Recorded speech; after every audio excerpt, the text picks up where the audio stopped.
Halo, apa kabar semuanya? Semoga kalian semua sehat. Kali ini si Bray akan membahas alur cerita film berjudul Tuan Wan. Bercerita tentang sekelompok tentara khusus yang paling dicari di seluruh dunia, khususnya Amerika. Film ini akan sangat membrutal dan pastinya akan disukai oleh kalian. Oke, tidak usah berlama-lama, bagaimana alur ceritanya? Mari kita saksikan sampai selesai.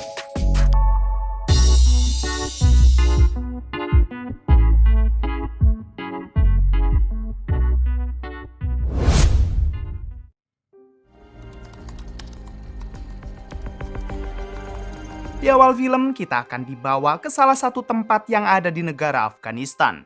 Di sini kita diperlihatkan dengan seorang pengusaha asal Amerika bernama Donovan.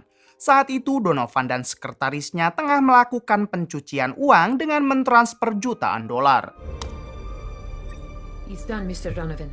Setelah berhasil mentransfer uang tersebut, mereka pun berencana untuk segera pulang ke Amerika. Sementara itu di luar ruangan sudah banyak sekali tentara yang merupakan anak buah Donovan. Dengan penjagaan sangat ketat, mereka akan mengawal Donovan dan si sekretaris keluar dari negara Afghanistan dengan aman. Namun baru saja akan naik ke mobil, tiba-tiba ada serangan RPG yang membuat satu mobil anak buah Donovan hancur. Tak sampai di situ, serangan terus saja dilancarkan yang membuat anak buah Donovan banyak yang harus tewas.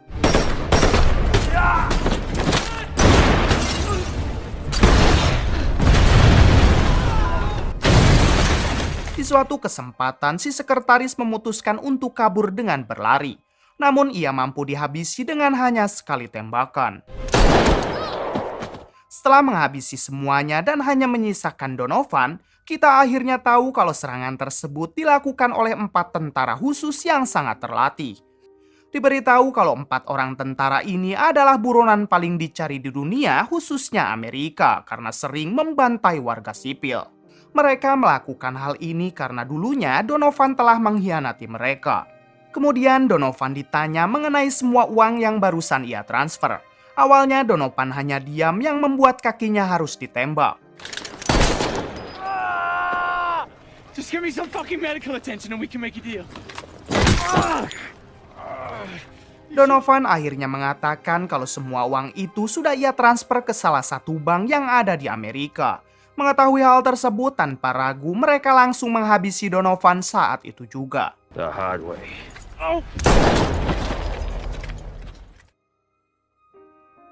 Adegan beralih ke kota Kabul, yaitu ibu kota Afghanistan. Terlihat ada seorang wanita berkerudung merah yang tengah berjalan di kerumunan warga. Ternyata wanita itu berniat menjual barang antik ilegal kepada seorang penadah. Saat transaksi itu sedang berlangsung, tiba-tiba mereka disergap oleh pihak keamanan yang langsung menangkap mereka. Di tengah perjalanan, akhirnya kita diberitahu kalau wanita tersebut adalah seorang agen yang menyamar untuk memberantas penjualan barang antik ilegal. Agen wanita ini bernama Rosie. Tak lama agen Rosie dihubungi oleh atasannya untuk mendatangi TKP tempat pembantaian kelompok Donovan yang tadi dilakukan oleh 4 tentara khusus. Sesampainya di sana, agen Rosie langsung mengidentifikasi jasad Donovan serta sekretarisnya.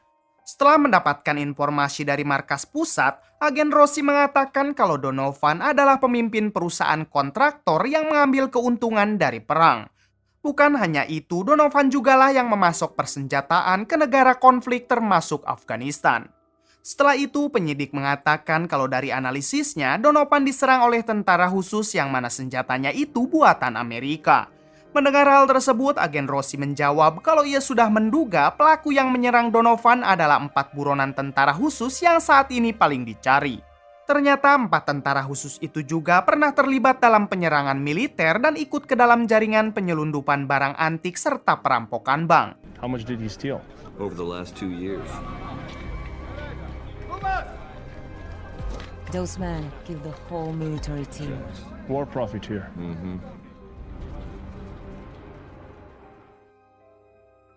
Beberapa minggu kemudian, adegan berpindah ke Amerika yang mana di sini kita akan diperkenalkan dengan seorang polisi bernama Mike.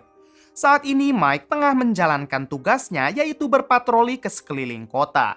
Karena semenjak penjualan senjata ilegal marak di Amerika, banyak sekali tindak kejahatan di kota ini. Di sisi lain, anak kandung Mike yang bernama Lisa dibuat sangat bahagia karena Lisa kedapati tengah mengandung anak suaminya yang bernama Steve. Steve yang mengetahui Lisa sedang mengandung, ia pun begitu sangat senang karena hasil pengencerotannya setiap malam akhirnya membuahkan hasil. Diketahui Steve ini juga merupakan polisi sama seperti mertuanya, yaitu Mike. Sementara itu, di sebuah toilet sekolah memperlihatkan seorang siswa yang tengah dibully oleh teman-temannya. Siswa tersebut bernama Kenny. Kenny yang sudah tidak tahan lagi terus dibully, kali ini ia mencoba melawan dan berhasil menumbangkan siswa yang terus mengganggunya itu. Keesokan harinya, adegan berpindah ke agen Rossi yang sekarang sudah berada di Amerika. Saat itu, agen Rossi mendatangi seorang pria yang merupakan penjual senjata. Di sini agen Rossi mengatakan kalau ia tahu pria ini adalah orang yang telah menjual senjatanya kepada 4 tentara khusus yang sekarang menjadi buronan. Karena diketahui salah satu dari 4 tentara khusus itu adalah teman si pria. Untuk itu, agen Rossi menawarkan kesepakatan. Agen Rossi berjanji tidak akan menangkap si pria asalkan si pria mau memberitahu di mana 4 tentara khusus itu sekarang berada. Merasa tidak ada pilihan, akhirnya si pria itu pun memberikan alamat persembunyian dari 4 tentara khusus tersebut.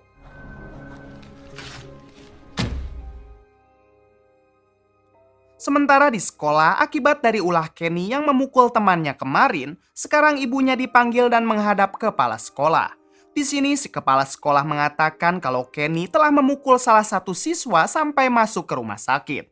Untuk itu, Kenny akan mendapatkan hukuman dengan ikut berpatroli bersama polisi selama 1 minggu. Ibu Kenny sempat menolak dengan hukuman tersebut. Akan tetapi, si kepala sekolah mengatakan jika Kenny tidak menjalani hukuman itu, maka pihak sekolah akan mengeluarkan Kenny. Pada akhirnya, ibu Kenny pun bersedia kalau anaknya akan ikut membantu polisi dalam berpatroli selama 1 minggu penuh. Kembali ke Mike yang ternyata Mike ini masih sering galau semenjak kematian istrinya. Bukan hanya itu, Mike juga sekarang tidak berhubungan baik dengan anak kandung Mike, yaitu Lisa. Lisa kecewa dengan Mike karena Mike dianggap selalu sibuk dengan pekerjaannya sendiri sampai lupa dengan kewajibannya menjadi seorang suami dari mendiang ibunya Lisa. Steve sebagai suami Lisa terus mengingatkan Lisa untuk tidak membenci Mike karena bagaimanapun Mike adalah ayah kandung Lisa sendiri. I love you both. You're my whole life.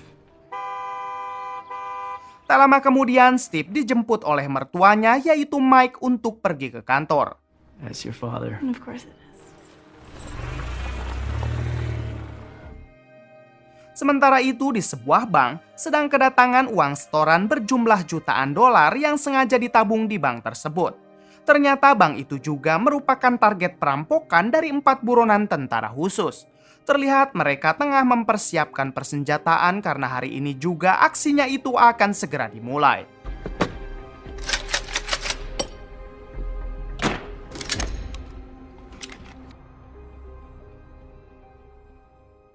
Salah satu dari mereka tengah mendatangi sebuah restoran yang berada tidak jauh dari bank yang akan mereka rampok.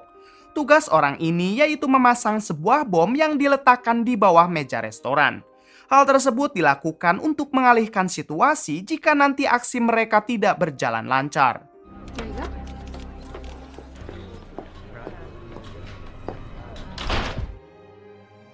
Sementara itu, ibu Kenny tengah mengantar Kenny ke kantor polisi untuk menjalani hukuman dari sekolah. Ternyata hari ini Kenny akan ikut berpatroli bersama Mike dan juga Steve. Ready to go? Yeah, I understand. Something funny? You are here because you fucked up. You understand? What kind of shit is this? Ketika sedang berpatroli, Mike mendapat laporan kalau telah terjadi pemalakan di sebuah toko. Saat itu juga mereka bergegas ke TKP. 23 call runway 97 out with a possible petty theft subject. Sesampainya di sana, Mike dan Steve pun menangkap si pemalak tersebut. Kemudian Mike meminta unit polisi lain untuk membawa si pemalak ke kantor polisi. Let me see your hands. Is it or isn't it? Yes, it is. Kembali ke 4 orang tentara khusus yang kini tengah bersiap menjalankan aksinya. Mereka terlihat sangat santai karena menurut mereka kejahatan seperti ini bukan sesuatu yang menakutkan. 5 minutes max, guys. Take the safe key, open the safe, Luke, you load the bags. Setelah mereka pergi, datanglah agen Rossi ke persembunyian 4 tentara khusus tersebut. Agen Rossi tentu tidak menemukan mereka dan hanya menemukan sobekan kertas dari sebuah bahan peledak.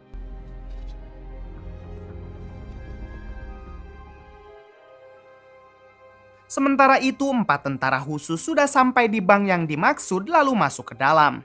Semua orang di sana disuruh untuk menunduk dan apabila ada yang melawan, maka mereka akan dibunuh. Salah satu dari mereka terlihat ada yang berjaga di mobil untuk mengawasi situasi di luar. Manajer bank dipaksa untuk membuka brankas lalu uang-uang itu dimasukkan ke dalam tas. Di sisi lain, Mike, Steve, dan Kenny tengah berada tidak jauh dari bank tersebut. Steve pergi keluar untuk membeli sebuah kopi. Di sini Mike bertanya kepada Kenny kenapa Kenny sampai dihukum oleh sekolahnya. Kenny menjawab kalau ia adalah siswa yang sering dibully. Namun karena ia sudah tidak tahan dengan bulian itu, Kenny memberanikan diri melawan hingga membuat si pembuli masuk ke rumah sakit. Have anybody else stick up for you? I don't have any friends. Yeah, I would have done the same thing. I mean, I guess I did hurt someone, but it just keeps getting worse. Tak lama datang Steve yang baru saja membeli kopi. Saat akan pergi dari sana, Mike melihat satu mobil mencurigakan yang terparkir di tempat terlarang. Menyadari polisi mendekat ke arahnya, satu perampok yang berjaga di mobil merasa sedikit khawatir. Karena tidak punya pilihan, akhirnya teman-temannya mengizinkan orang ini untuk meledakkan bom yang sudah terpasang di sebuah restoran, yaitu untuk mengalihkan perhatian Mike dan juga Steve. Sayangnya Mike dan Steve tidak menggubris ledakan itu dan tetap ingin mencari tahu siapa orang yang ada di dalam mobil hitam tersebut. They're not going for it. Give them a minute. Di sisi lain, semua unit polisi dikerahkan untuk membantu korban serta mengamankan TKP ledakan. Keep sharp for secondary bombers. Let's go. I want a 4-block perimeter, or FOP, the lot behind Willard Automotive. I want snipers on all roofs. Go. Sementara itu, Ibu Kenny yang merupakan kepala rumah sakit menyuruh semua dokter dan perawat bersiap menampung para korban ledakan. Agen Rossi yang juga mendengar kabar ledakan itu, ia pun langsung beranggapan kalau ledakan tersebut pasti ulah dari 4 buronan yang saat ini sedang ia cari-cari. Agen Rossi pun segera merapat ke TKP ledakan.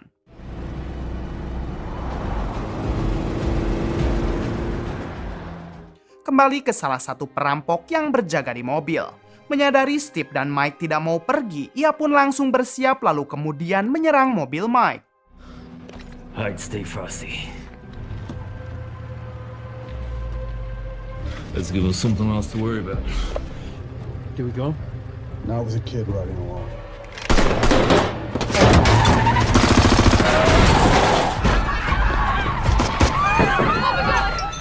Merasa terpojok, Mike dan Steve berusaha menjauh lalu segera menghubungi polisi lain agar segera datang ke sini karena ledakan itu hanya pengalihan.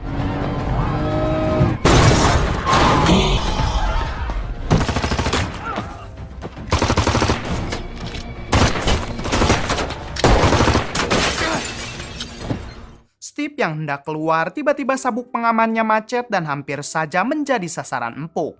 Setelah berhasil melepaskannya, Steve segera membantu Mike menembaki satu perampok tersebut.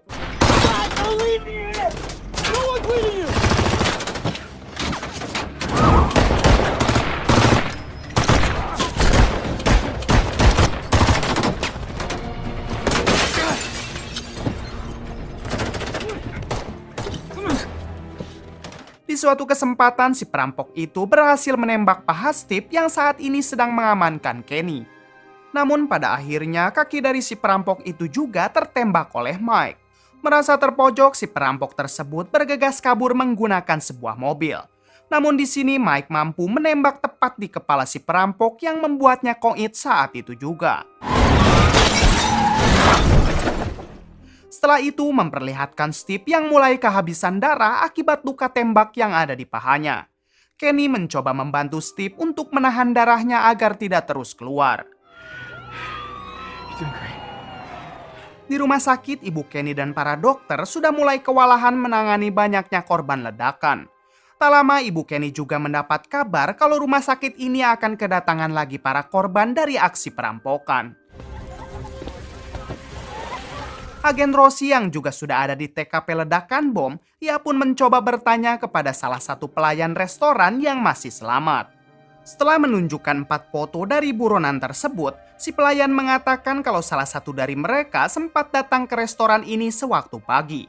Artinya dugaan agen Rossi benar kalau kekacauan yang terjadi sekarang adalah ulah dari 4 buronan yang ia cari. Thank you. Saat para polisi kota berdatangan ke TKP perampokan, para perampok langsung menyambutnya dengan senjata yang sudah mereka persiapkan. Satu persatu dari para polisi berhasil ditembak oleh ketiga perampok yang masih tersisa.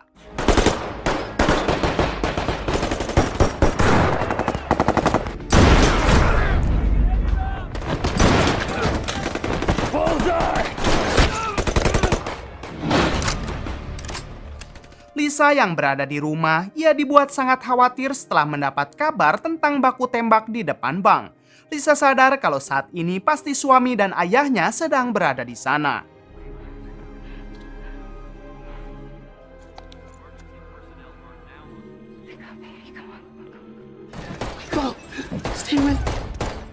Sementara itu, Steve meminta Kenny untuk membuatkan sebuah video perpisahan jika ia tidak berhasil selamat dalam insiden ini. Dalam video itu, Steve mengatakan kalau ia sangat mencintai Lisa serta cabang bayi yang ada di perutnya. Sambil meneteskan air mata, Steve juga meminta maaf jika ia tidak bisa merawat anak mereka nanti.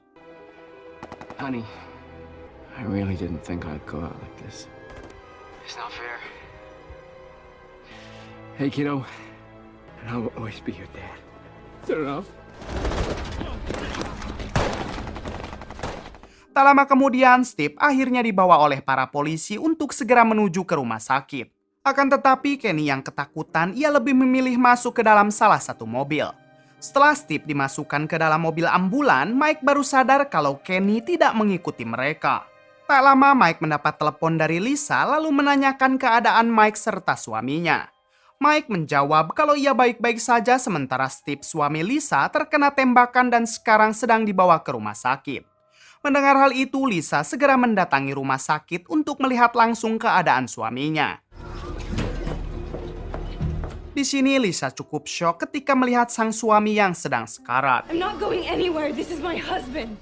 Sementara itu, Kenny yang sedang di dalam mobil memanfaatkan sebuah baterai di dalam boneka untuk mengecas ponselnya. Setelah ponselnya menyala, Kenny langsung menghubungi ibunya. Kenny mengatakan kalau ia berada di dalam mobil dan merasa sangat ketakutan. Si ibu yang sedang mengoperasi korban mengatakan kepada Kenny untuk tetap tenang dan bersabar sampai bantuan tiba.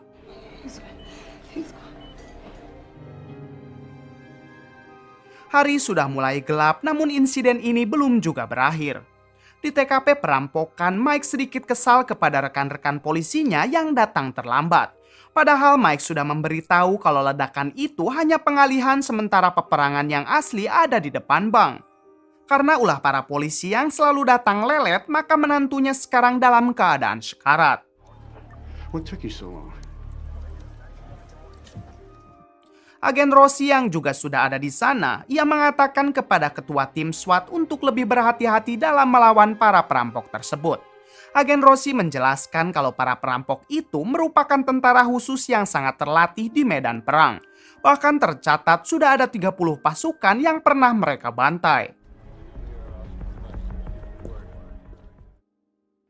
Sementara itu di dalam bank, terlihat ketiga perampok yang sangat santai dalam situasi segenting ini. Hal itu dikarenakan mereka sudah terbiasa dengan kondisi apapun di medan perang. Apalagi lawannya sekarang hanya para polisi yang cuma berani dengan masyarakat kecil. Salah satu dari mereka yang sudah gabut tiba-tiba menghampiri manajer bank lalu tanpa alasan yang jelas langsung menghabisinya.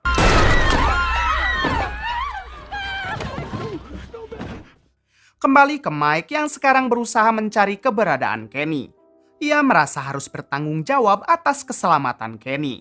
Mike yang dibantu salah satu temannya nekat mendekat ke arah bank, padahal kasus ini bukan lagi tugas polisi melainkan tugas pasukan tim SWAT.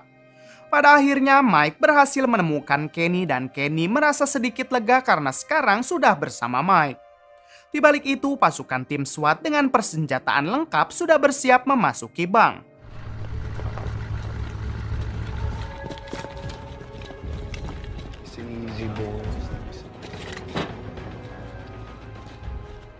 Para perampok yang tidak mau tinggal diam, mereka pun membariskan para sandera untuk dijadikan tameng.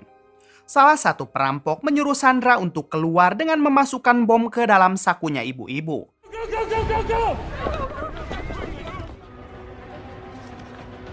Come on. SWAT's gonna breach the building. We gotta get to safe distance. Hingga ketika salah satu tim SWAT berusaha menyelamatkan Sandra, bom itu meledak dan menewaskan satu anggota tim SWAT. Melihat anggotanya ada yang tewas, tim SWAT sangat marah lalu nekat masuk untuk mengepung mereka hingga terjadilah baku tembak.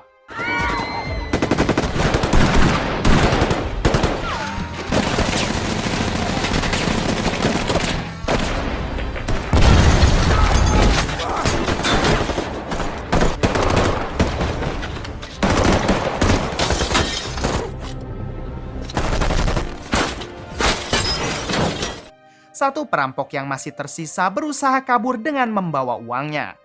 Mike yang saat itu masih bersama Kenny dan satu temannya dikagetkan dengan si perampok yang mendekat ke arahnya. Satu teman Mike berhasil tumbang sementara Mike sendiri kakinya tertembak. Menyadari Mike sudah terpojok, si perampok mendekat untuk menembak kepala Mike. Namun bersamaan dengan itu si perampok mampu dilumpuhkan oleh Kenny lalu disusul dengan tembakan dari agen Rossi.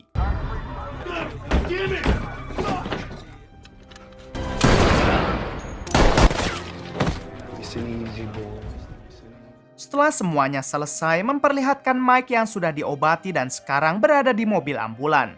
Tak lama Mike dihampiri oleh Lisa anaknya untuk meminta maaf. Lisa merasa bersalah karena selama ini telah membenci Mike atas kematian ibunya dulu. Lisa juga memberi kabar kalau Steve suaminya sudah membaik. Thank you. Are you alright? I'm fine. Sure, I love you too, Dad. 1 tahun kemudian memperlihatkan Mike yang dikejutkan oleh kedatangan anak, mantu, cucu, serta keluarga Kenny. Kemudian film pun tamat.